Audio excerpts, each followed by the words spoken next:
welcome back to Fix My AG Doll. And today I'm very excited to share what I got for my birthday from my partner. If you follow me on Instagram, you may have seen that I was very much looking for a Kaya for a little while now, and I finally got the Kaya that I want to keep in my collection. And she happened to come with a lot of different goodies. So I'm going to share all of the outfits that I got. I'm going to obviously show off my new Kaya, and I'm also going to show her in comparison to another Kaya that I decided not to keep in my collection, but I kind of wanted to show that just because the two looked so different from one another, and I was really shocked because I think that they're from around the same time period. So yeah, I'll show that off. And before I get started, remember to like, subscribe, comment down below what you think of my Kaya. What's your favorite Kaya outfit?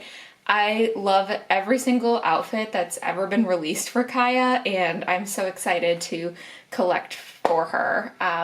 Yeah, so here we go. First thing, not a Kaya thing, but Molly's robe and slippers. There's a bunch of Molly stuff in this a lot, so I ended up selling most of it except for this because I have all of it, but I'm excited to have that. I think in prior videos, I think I may have mentioned that I wasn't collecting the pajamas, but now that it's the end of the year and I've hit almost all my collecting goals for the year, starting, I guess, now and more seriously next year, I'm gonna try and acquire the pajamas for the dolls that I have. So the next outfit that I have is an actual Kaya piece.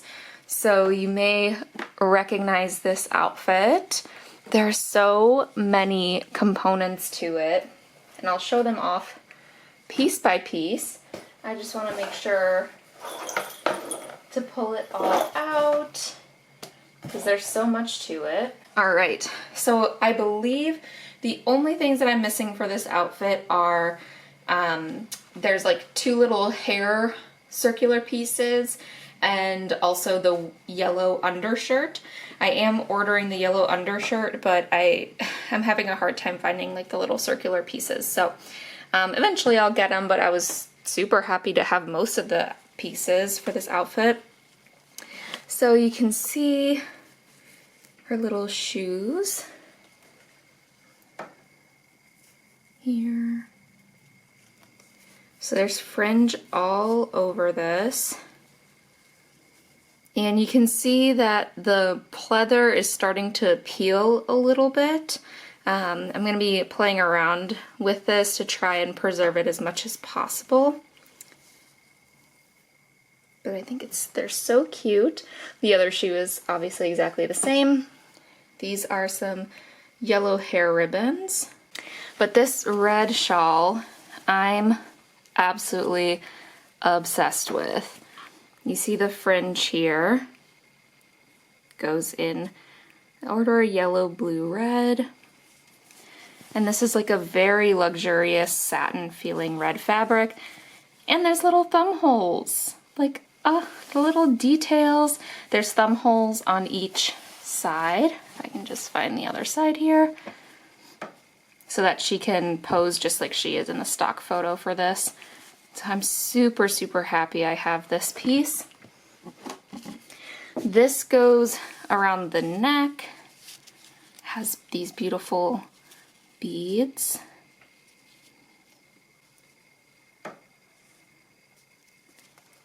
And then you have the purple skirt. It is velcroed in the back. It's like a similar satin feeling to the shawl. Has kind of like a mermaid bottom. And then the vest, it matches the same color purple as the skirt, but it does have this blue trimming around. And the blue trimming is pretty much as close of a match as you can get with the shawl in terms of color, which is very impressive.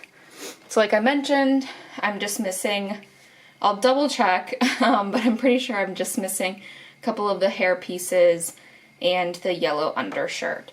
So I'm super excited because this outfit, it can be like pretty hard to find it all intact. And And when it is all intact, it costs a lot of money. So I was very excited to have it be all part of this lot. And then the iconic jingle dress.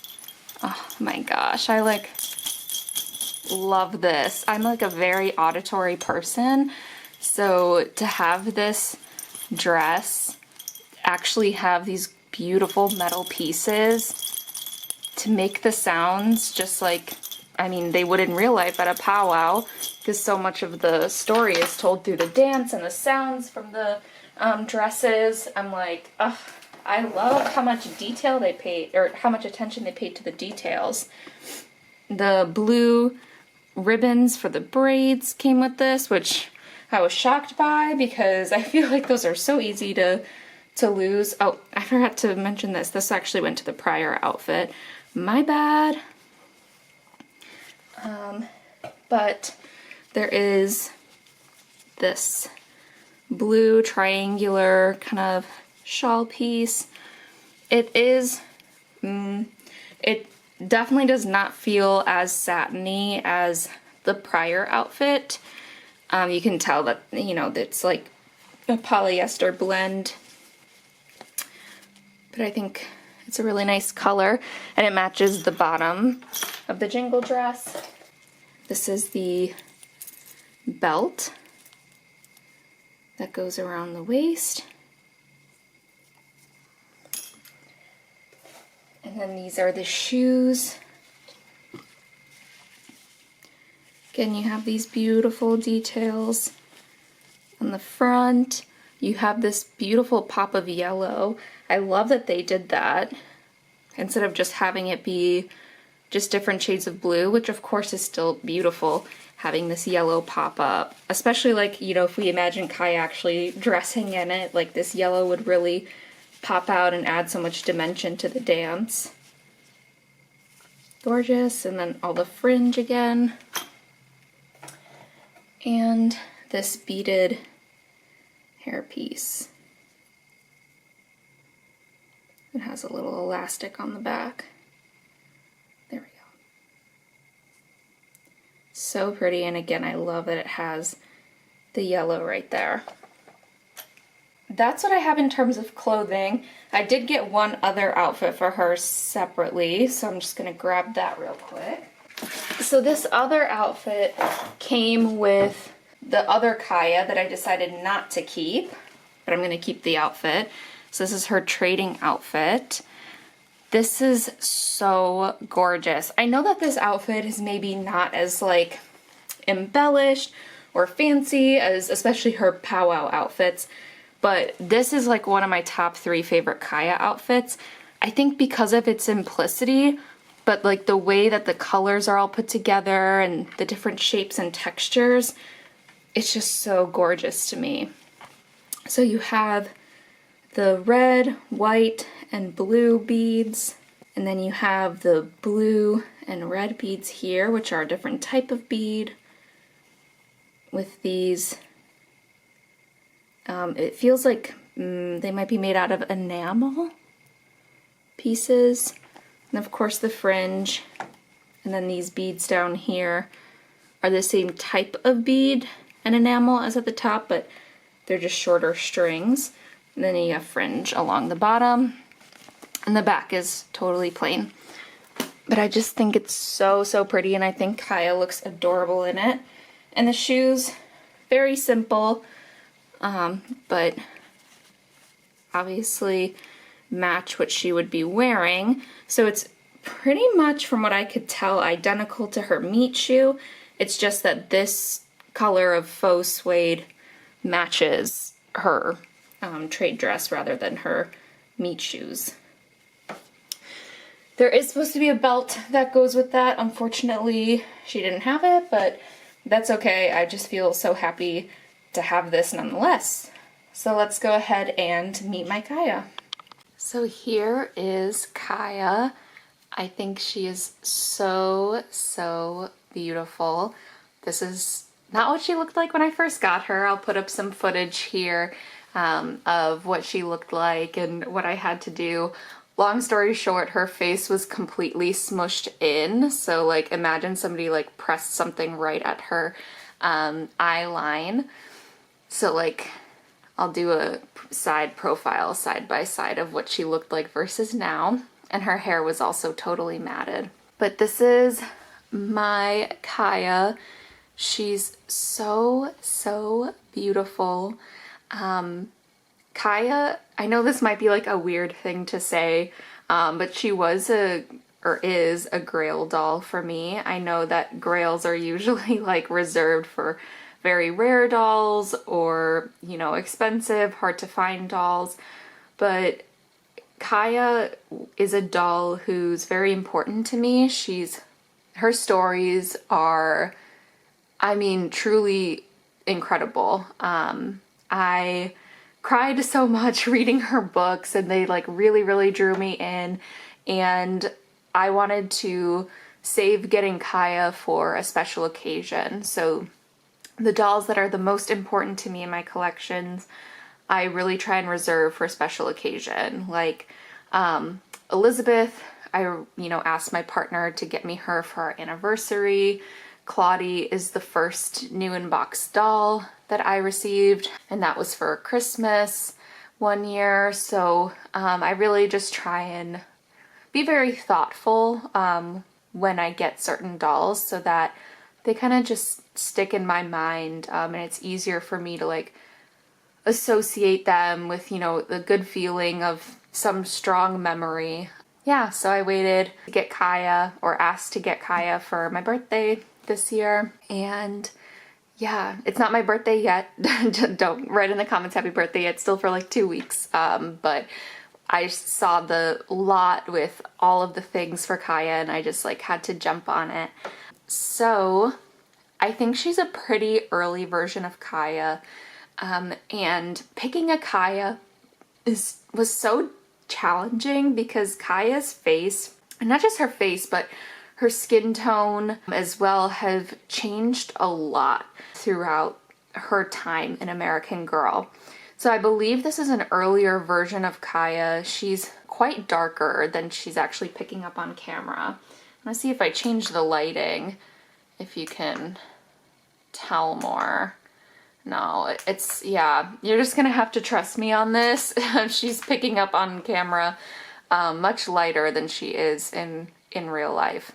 She has like red undertone to her. Yeah, and her face is like very round. She has the chunky cheeks. The Kaya face mold is one of my favorite face molds. I think it's just so beautiful. But yeah, so I'll compare her to another doll.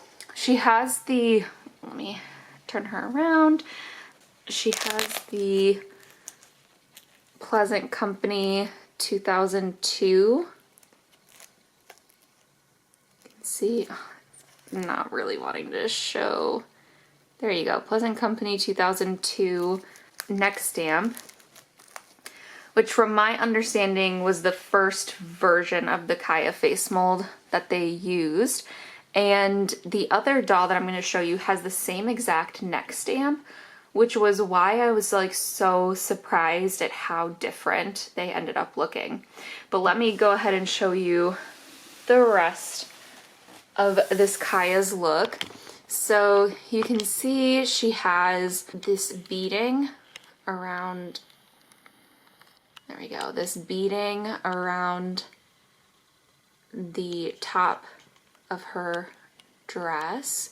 And then she has a little burn mark here and a bead here. I don't know the significance of the burn mark. If you do know, please let me know. She has this belt, so the belt is detachable. It has a little suede bow on here. It's just Velcroed in the back. And then I attached her little pouch here. So the pouch has 2 little suede loops in the back that you can just loop that through. And also her little bag that it's not really woven, but it, you know, looks like it would be. She has blue beading along the bottom, and then her shoes are exactly the same as those like trade shoes that I showed earlier. She has these suede ties around here, and at the top, these are held together by an elastic. They just frame her face so nicely. So this is like the full look. She's so, so, so cute. I'm just so, so happy to have her in my collection. She's so adorable. Such a wonderful doll. I feel like there's not a lot of like Kaya content out there. So I think I'm gonna try and film a video like actually putting her in all the outfits and maybe putting some of the other dolls in the outfits. So doing it in like the style of my Peek into the Collection series, because there's really not that much with her. There's like some unboxings, and then a lot of like the outfit videos are from so long ago. I really don't know why there isn't that much love for Kaya. And I don't think it's because people dislike her. I know that she's, you know, people really like her. They like her face mold. It's just in terms of like, you know, AG tube, she doesn't really get that much attention. So I'm gonna try and give her some attention because she's absolutely stunning, so adorable. And again, if you haven't read her books, you need to read her books. They are like so full of adventure. They pull at your heartstrings. There's so much drama, and you really like go through the ringer with your emotions reading those books. And the characters are wonderfully written as well. Highly, highly recommend. All right, so now for this last part, I'm gonna pull out the other Kaya so I can show you what I was talking about with how different the two of them were. All right, so here the two of them are. She's not actually taller, she's just on a doll stand because her legs are super loose. So here are the two Kayas. So right off the bat, like I'm hoping that it comes through that their faces are so different. So this Kaya, her face is like more of an oval. Hers is more of a circle. Their eyes, like eye sockets, hers are more circular too, and hers have more of, I don't want to say exactly almond, it's not almond, but they are kind of wide, more wide than they are tall. This Kaya, her nose is also longer than this Kaya. This Kaya has a lot more face paint than this one. And you can see the skin tones. I think it's picking up on the camera. If it's not, you'll just have to believe me. This Kaya has a lot more red undertones than this one. This one has almost like bluish undertones to her skin. So yeah, I was like very shocked when I got the two different Kaya. Like they're so different from each other. I think they're both so beautiful, but this is why I'm like, I feel like I could have a million Kayas in my collection because they're all beautiful and there's so many differences from Kaya to Kaya. Like I was looking at Kayas that I've like restored previously and I'm like, those look different from these two too. It's just so interesting to me. So if I zoom in here on the hands, you might be able to see, I'm just gonna move her braid back. Might be able to see the two, like the undertone differences. So she has more cool tones and she has more red tones. I will see, I guess, since I'm zoomed in. With the hair, I think there's some differences in the hair too. So this Kaya, the one that's on the right, she has more red in her hair than this Kaya. This Kaya definitely still has some red undertones, but it's by and large black hair. But you can see there's just a lot more red in the other one. So yeah, both gorgeous, but right now I can only keep one, so I decided to keep this one. If you have any like guesses as to why they're so different, maybe they are, even though they have like the same neck stamp, maybe they are further in time than I thought, let me know. But otherwise, that's it. Thank you so much for watching. I really appreciate it. Again, if you could like, subscribe, all those good things, I would be so, so appreciative. Thank you. I'll see you in the next video. Take care.